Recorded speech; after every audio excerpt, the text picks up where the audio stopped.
Normally he's kind of just to stop by, and then we were reached out to by the Heisman Trust folks saying, hey, RG3 wants to talk about the More Than a Trophy campaign. Do it. And I'm like, he's an anytime guest, literally anytime, and that time is anytime is right now. Back here on the show is RG3. How are you, Robert? Good to see you. I'm doing great, Rich. Appreciate you having me on. What do you have behind you? What are those action figures? What do you got there They behind are you? Funko Pops. I'm a Funko Pop collector. You are? I am. I think we have a John McClane one. Don't we have one? We have the guy from Game of Thrones, Sir Davos. Okay, we got a Sir Davos. I got Sir Davos right here. Signed by Sir signed Davos. it for me. Oh, you got it. Yeah. Look at that. Look at T. Hold on. Show it. You know what I'm saying? What do you think, RG3? Sir Davos. There it No, is. that's legit. I don't have any personally signed Funkos like that, but I've got a couple, Chase variants back here. Okay. Doing the thing, Dragon Ball Z, little King Aragon from Lord of the Rings, Frodo. All that. So, I enjoy myself a little bit. Do you have a Feinbaum one? You got a Paul Feinbaum one back there? I don't, but I think Paul Feinbaum might have an SEC one somewhere, like the crescent of just or maybe of Greg. He's got a maybe he's probably got one of those. Yeah, you could have a Harbaugh one. I don't know. I don't have a Harbaugh one. All right. You might, though. You might. I don't want to get you in trouble. Desmond got in trouble a little bit earlier this week. Hey, listen, let's talk about two groups of four. Starting with the college football playoff Final Four. What is your opinion on that subject matter, Robert? Yeah, I mean, the committee got it wrong. And really, their decision is final. It's over, done with. Not so much bothered by that anymore, although I thought it was a travesty for college football. I've been more so bothered by some of the coverage trying to excuse the decision by people in our industry. What do you got? And what has bothered me is the focus on the money. We've had people talk about how it's all about the money and they're picking the best matchups to make the most money. And that's not their job. Their job is to pick the four best teams. And the four best teams is not based off the eye test or what conference you play in. The four best teams is based off of something that's extremely subjective that includes conference championships, how many games you win, how many games you lose, comparative teams that you've played. And there's one thing that's not like the rest. And it's the fact that Florida State did not lose a game this year, regardless of who their quarterback was.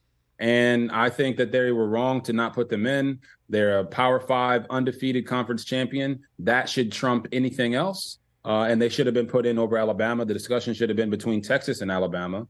And if the SEC wanted to get a team in, well, they would have had Texas because Texas is basically an SEC school. Well, they will be next year, right? They will be next year.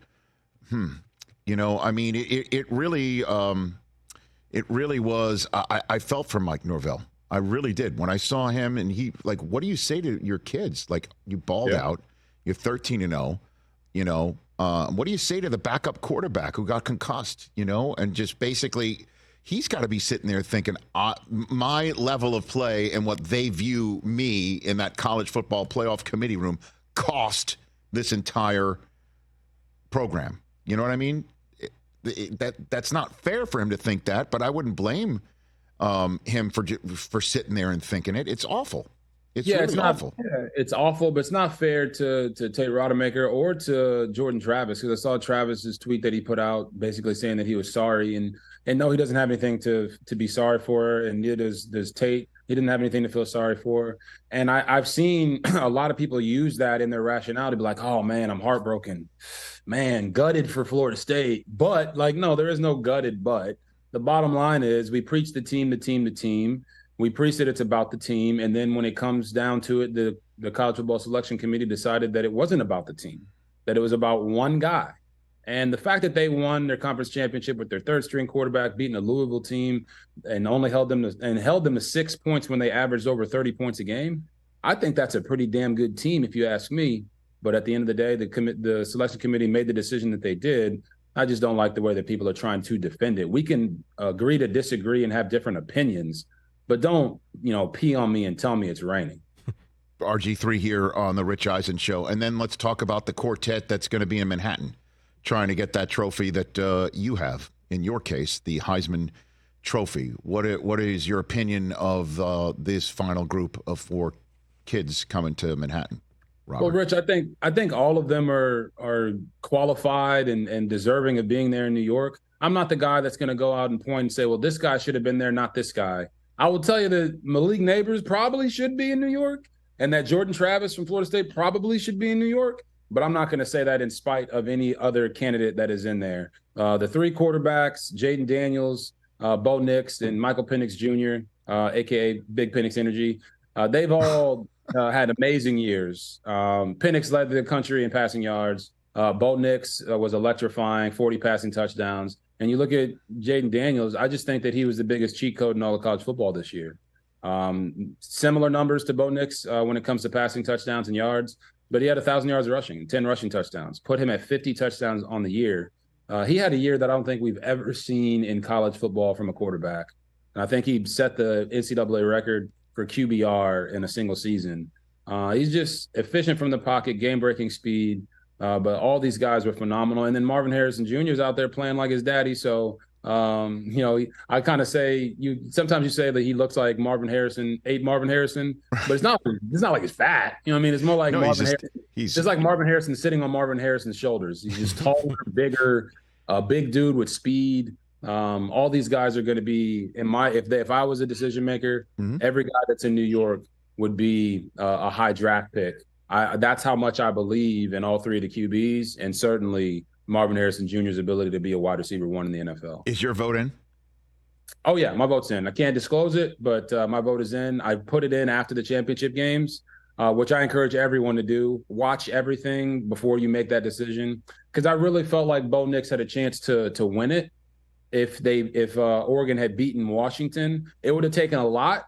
I thought he had to score at least 8 touchdowns to make it a conversation for him to win it, but they didn't win it. And I feel like that kind of puts him a little bit behind the 8 ball because he lost twice to one of the other Heisman frontrunners. See, now I'll push back a little bit here because I know you love having conversations, so I'm going to give you one here. No, seriously, I really dislike conference championship Saturday. Okay. Because again, half the Heisman Trophy finalists did not have an opportunity to give you one more closing statement. Right. Obviously Daniels didn't make it, and I don't know if you're aware, Ohio State lost its last game, right? You're aware of that, Robert? I don't know if I'm breaking news to you. No, but in all seriousness, though, like Marvin Harrison didn't have an opportunity to show off his wares against a stout Iowa defense. Right. So I hate conference championship Saturday, and because I compare it to the final Saturday of the regular season, Iron Bowl, Apple Cup. You've got obviously Michigan, Ohio State, Farmageddon. Those are the 4 I keep mentioning. I would love to get conference championship Saturday out. Certainly, if it's going to affect a vote from somebody like yourself, Robert. Yeah. What I would say to that is, it's more of you've earned the right to get another opportunity than the other guys not getting an opportunity to showcase themselves. In 2011, when we won the Heisman there at Baylor, we didn't play on conference championship Saturday. So those other guys had opportunities to showcase why they should win the Heisman. And for whatever reason, they did or they didn't.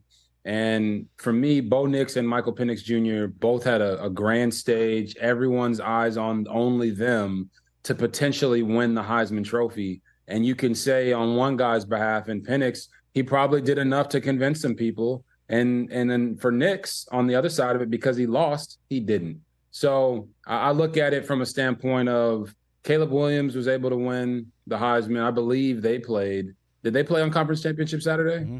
Mm-hmm. I think they did, and they lost, and he still was able to win. So I don't look at it the same way that you do, but I can certainly understand it. It's an advantage to be able to play on conference championship Saturday when everyone's watching, but can you take advantage of it? And it looked like last year that didn't happen for the other guys in Caleb Williams' class, and this year it may or may not have happened for the guys that are going up against Jaden Daniels. CRG3, that's you being you right there. This is how excellent you are at what you do. I don't know if you guys just noticed, Robert pushed back with a very salient point in a conversation you had no idea was coming, while also, in a, I think, very humble way, pointed out he didn't need any conference championship game to win his Heisman Trophy. Did you catch that? I did. I know. So if you want to win the Heisman and you don't make conference championship games, just be so emphatically good at what you do before it, you can't be denied. Did I get that? Did I catch all that, Robert? Right there. The very astute observation. Okay, that's what I do for a living. Okay, just and the reason I felt that way about Bo Nix going into this past weekend, yes, was he was going to need, I think he had 6 rushing touchdowns and he had 40 pass or 30 some odd passing going in. He was going to need like 8 touchdowns to even be in the same stratosphere as Jaden Daniels. So that's why I thought that had to happen. Or Michael Penix Jr. could have went out and did the same thing and been a Pac-12 champion, because there's people who are going to vote along regional lines, conference lines, which I don't agree with. I think you should just pick the 3 best guys. But that's just the reality of it right now. And Michael Penix Jr. probably convinced some people because of their record and resume and showing up in big games that he can be the Heisman Trophy winner. So I'm interested to see how close the race actually is. But if you look at just purely by the numbers, Jaden Daniels is in a league of his own. What is the More Than a Trophy campaign, Robert? What is that? Yeah, we're talking about the Heisman Trophy and who's going to get it this weekend. And I feel like some people are just a little confused and think that the Heisman Trophy Trust only gives out the Heisman Trophy and then, that's it. We just get ready for the next year. And they're doing so much more. And that's what the More Than a Trophy campaign is really all about. It's about the Heisman Charitable Giving Program, which has given over $25 million to over 100 charities. It's about the humanitarian award that the Heisman gives out that this year is going to Solomon Thomas from the New York Jets, defensive end there. It's about, my own foundation, the RG3 Foundation, and how the Heisman Trust has helped me be able to go out and attack food insecurity in underprivileged communities, whether they're in the city or in rural America. So we just want people to know that those things are going on, know that they can, go find out more information. You can follow the Heisman Trophy on Instagram to figure out more information, or you can just hit me up on any of my social media and I can get you in contact with the people at the Heisman Trophy Trust to see how you can give back in your own communities. But there's so much more that the Heisman is doing. I'm blessed to be able to obviously speak on behalf of the Heisman and as a Heisman Trophy winner and work with them to continue to give back to the community. You also get a room in the Heisman house for the rest of your life too, right? If I'm not mistaken, right? You get that That's a pretty good perk. I'm not going to lie. I thoroughly enjoy the Heisman House and the Heisman House commercials there. As well. It's fun. It gets the guys show their personality. And honestly, it's a fraternity that's like none other. I never take for granted being in the same room as Barry Sanders and Eddie George and guys that are more around my age and Tim Tebow's. It's a lot of fun to go there and work with them and then work with the new guys too. Bryce Young coming to the house, Devontae Smith a few years back. We had Caleb Williams this year, and we'll have another guy that comes out of this Saturday with an opportunity to, get broken into the house the right way. Before I let you go, I'd be remiss if I didn't talk a little pro with you, Robert. My colleague at NFL Network, NFL Total Access, David Carr, threw an idea out there yesterday saying that Jalen Hurts is clearly not himself and the offense can't be run to its max with him playing like that, and suggested with Hurts banged up, maybe Mariota is a better choice to run the offense. I can already see your facial expression. Our radio audience cannot. I'll now give you the floor. And heavy shaking. Heavy head shaking. Heavy head shaking. Oh, no. All right, Robert, the floor is yours. What do you got? Rich, are the Eagles 10-2, or did I miss something? Okay, I can agree with the fact that the Eagles offense is not as dominant as it was last year. One of my colleagues used the phrase, they're not knocking anybody out, they're just winning by decision. I don't really care about that. I just care about the wins. Well, the thing that I think the Eagles need to focus on is the fact that they're moving away from their identity of being a run-first football team. This past week against the San Francisco 49ers, the game was 14-6 at halftime, but they had 25 drop-back passes and only 7 rushes by the running backs. So to me, that's them trying to attack the San Francisco 49ers because they have A.J. Brown and they have Devontae Smith and they have a quarterback in Jalen Hurts who they paid a lot of money to. But just because you paid him all that money doesn't mean you need to move away from what your identity is, which to me starts with Jason Kelce in the middle of that offensive line. Get back to running the football. Get back to tying in all of your concepts together. Like I would tell Brian Johnson, the offensive coordinator for the Eagles, he's a first-time NFL OC. Go back and watch the 49ers offense. Watch how Kyle Shanahan pieces together the running game and has that build into the passing game, giving teams similar formations and similar looks and then running 4 to 5 plays off of those same looks. That's how you can truly attack a defense the right way. I'm not saying that he's not attacking it all the time the right way. He tends to get better throughout the course of games and allow the offense to get more in flow. But I think they could work on that. And it starts to me with getting in the trenches and getting ugly again. The Philadelphia Eagles can win ugly by just beating you up and running the football 45 times. They just haven't done that to the same effectiveness this year, and I think they got to get back to it. Well, David's point is that the run game is predicated on Hurts's ability to run too, and his threat to run from the RPO, and he's not up physically completely to be the Hurts that does get paid all that money, and that's where he says Mariota would come in, and perhaps he'd be able to run it in a way that Hurts is seemingly unable to. Although, you know, Bills fans right now would say he looked pretty spry to me running into the end zone in overtime to end it. But I think that was David's point too, Robert. Yeah, and I got to be clear here because I didn't really. I'm paraphrasing. No, you're fine. Yeah. I got to be clear here. I unequivocally disagree with David Carr. Okay. Now, I got a lot of respect for David. Don't get me wrong, but I unequivocally disagree with his assertion that Jalen Hurts should be pulled out so that Mariota can go so Hurts can get healthy. I saw some people saying that they should bench Hurts, and he didn't really say that. He just said that they should remove him until he gets healthy. So I want to make sure that, you know this, but there are some people out there saying that he said something he didn't say. But I disagree, and I do think that Hurts is healthy enough. Remember back in the day when Mike Shanahan, there was the whole viral clip of Shanahan making Terrell Davis go back in the game when he clearly had a concussion, right? And there's like a wired up version of him talking to TD and telling him, listen, I don't need you to carry the ball. I just need you to be a decoy, right? Now, the reason I tell that story isn't to, make anybody look bad, but it's to say that for Jalen Hurts in the RPO quarterback zone read driven offense, he doesn't have to run for 100 yards a game. He's honestly running more right now. The last 2 weeks, he hasn't run a ton, but the previous 2 weeks before that, he was getting like 10, 15 carries a game. He's running more, but they're not doing it in the same way through the zone read. If he gets 5 yards on a zone read carry, I promise you the defensive coordinator is going to have a conniption. That's all they need him to do. Move the chains. You can run him in a smart way because he's not the most fleet-footed guy, but he's strong and he's a physical runner and he can slide. Let him get those quarterback zone read carries for 5, 6, 7 yards and then build upon that. You don't need him to be your primary ball carrier, but you do need to go back to that offense. I was going to let you go, but my producers just hopped in my ear and said Zach Wilson was just named the starter for the Jets this weekend. And you give me your 2 cents however you wish on that. Yeah, so Robert. Zach Wilson's the starter of the Jets again, huh? Yeah, he is that. This is the funniest thing ever, Rich. He's been named for the rest of the season too. They're not gonna mess with him as long as he's healthy. He's gonna be the guy for the rest of the year. Full circle moment.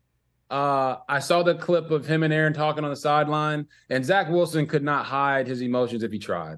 I don't know what Aaron said, but it sounded like he said something like, "And they thought you were the problem." And he's exactly right. When you put in Tim Boyle and you put in Trevor Siemian and you see the product that you got, you understand that, one, Zach Wilson is the best quarterback on the team, but we already knew that. And two, Zach Wilson is not the entire problem for that Jets offense, but we already knew that as well. Anyone who's watched the games knew that Zach Wilson wasn't playing like all pro, but he also wasn't the source of the issues. They can't run the football. They can't protect in the pass game. So now you're going to throw him out there. And my advice to Zach Wilson would be, go out there and let that dog hunt. You have nothing to lose. You're not going to be in New York next year.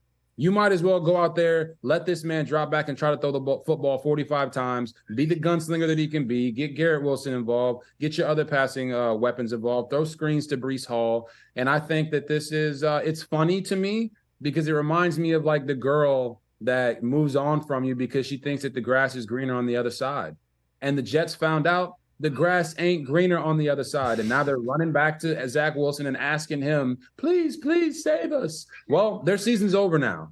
But for Zach Wilson, he can save the rest of his career by going out and showing everybody that he's not scared to go be a playmaker. Well, I mean, and the play caller, though, it's Rodgers' handpicked play caller, right, who's still there. And so it's on him, too. You mentioned about, line and other stuff. And if I'm Zach, I would just say screw it. I'll audible. I'll just call whatever the hell I want. You know what I mean? No, I wouldn't mind that.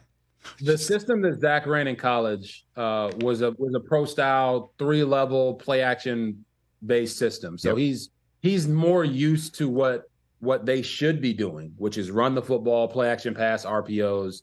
They're not really doing that. So I'm saying it facetiously that they should just go drop back and throw 45 times. I don't think that's what's going to happen.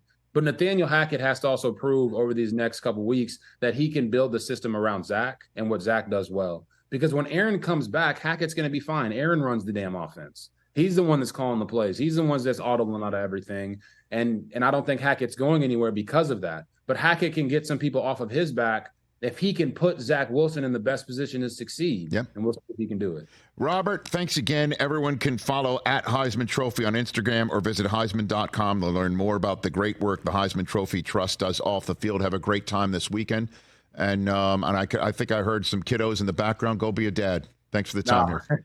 Appreciate you, Rich. God bless. The great Robert Griffin III, RG3 at RGIII. Catch the Rich Eisen Show every single day on the Roku channel, 12 to 3 Eastern, for free.